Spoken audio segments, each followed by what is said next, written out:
As we have successfully set up Docker on our VM, let us go through some of the important commands related to Docker. I'll be demonstrating using Postgres as an example.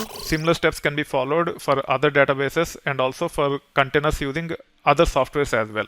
That being said, the common steps that are involved in creating a Docker container are nothing but pulling an image, creating the container, starting the container, reviewing the logs to ensure that the container is created and started without any issues. Actually, reviewing the logs is primarily to ensure that the container is running without any issues if the container is supposed to be running continuously. We'll be taking Postgres as an example. We'll pull the Postgres image first. We'll create the container, start the container, and also we'll see how to review the logs. The way you can pull the image is just by using a command called as docker pull. Let me go to the web console here.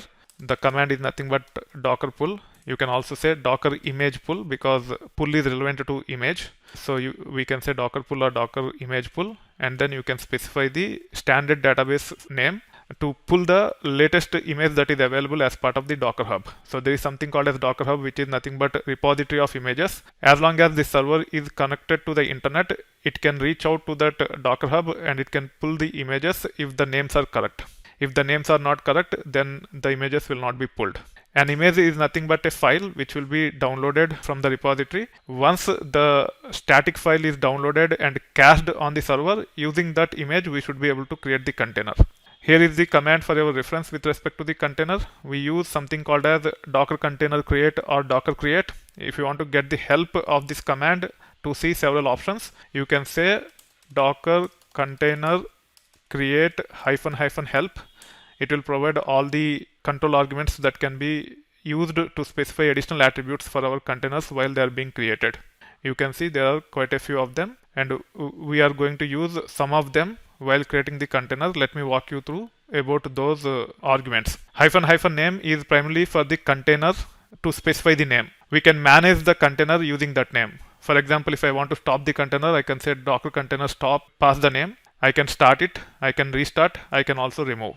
So --name is primarily for the container so that we can manage using docker command. A container is nothing but a system or PC similar to a PC with CPU, memory, storage, operating system, etc. And hence there will be a name associated with it. If we do not specify -h like this, it will just create a system generated name. That being said, we'll be having a system generated name for the server that is created as a Docker container. If you want to override it, you can say -h like this and you can give custom name like this. This is primarily used within the container to take care of wherever we need the host name. It is not that important to specify the -h and pass the host name here, but name is very important. Typically for the services that are running as part of the containers, there will be ports associated with them and we have to publish them to the host so that we can access those services through host. This is how we can actually publish the port from the container to the host. So this 5432 is for the Postgres that will be running as part of the container. This 5432 is the host port. As long as there is no other service that is running on that port on host, you should be able to publish the container port to the host port like this, and you should be able to access the service that is there as part of the container using the host IP and the port number. You will understand what I am explaining here at a later point in time when we try to access the database in the container using SQL Workbench, which will be set up as part of our PC or Mac. So here are some of the important control arguments which we have to use. And also with respect to databases, we also need to specify some environment variables like this. -e is the approach which we can follow to actually pass the environment variables while creating the services. For most of the services that have to run in the container, we need to pass the environment variables, and hence understanding the relevance of -e is very important. That being said, after specifying all the arguments in any order, you can pass these arguments in any order. Then you can specify the image name, which is nothing but Postgres, and you should be able to start the container. In this case, using the latest version of Postgres that is available as part of the Docker Hub, we are going to create a container in which the database can run. When we say docker container create, it will just create the container. It will not start the container.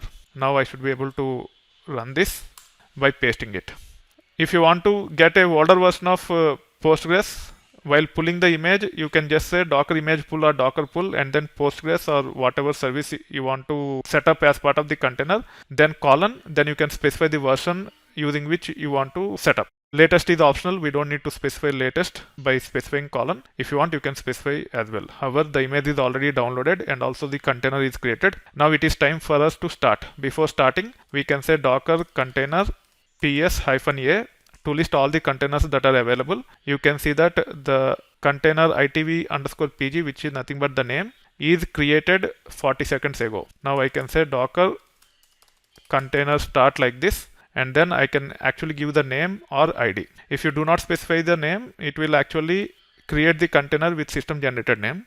Once I hit enter, the container is started for us. You can actually run docker ps-a or docker container ps-a like this, and you should be able to list the containers. The one with hello world is exited, whereas the status for the itv_pg container is up, and it is up 43 seconds ago. You can remove -a also like this, and you should be able to see this container as it is running. This is how you should be able to create a container and start after pulling the image. Once the container is started, if you want to check the logs, you can actually run the command called as docker container logs itv_pg like this, and you should be able to see the logs. You can also use something called as -f to actually keep on refreshing the logs as the container is being started. It is very helpful to troubleshoot the issues. You can hit Ctrl+C to come out of this. Now you can actually say docker container stop to stop the container, or we can also specify docker stop directly. It will stop the container. If you want to review the logs of the stopped container also, you can actually say docker container logs like this and pass the container name, and you should be able to see the logs. Sometimes when you try to start the container, it might fail. To troubleshoot why it failed, you can actually use the docker logs command or docker container logs command to check the logs. So this is how you can quickly create a container and start the container, and also troubleshoot if there are any issues. That being said, now let's review some of the important commands. You already understood that we have to pull an image. Using that image, we can create the containers.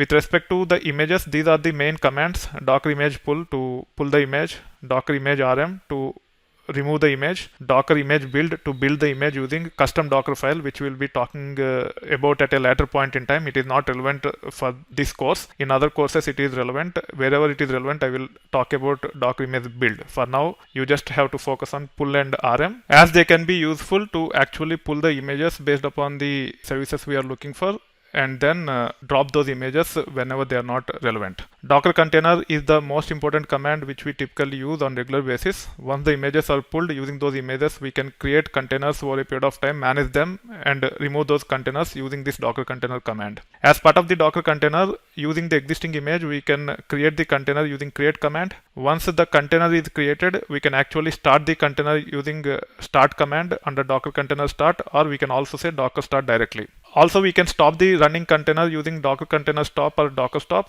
Also, we can restart using docker container restart or docker restart. When it comes to run, if you are talking about a custom docker file using which the image has to be built, it will take care of building the image, creating the container using that image, and starting the container. With one command, you can take care of building the image, creating the container, and starting the container.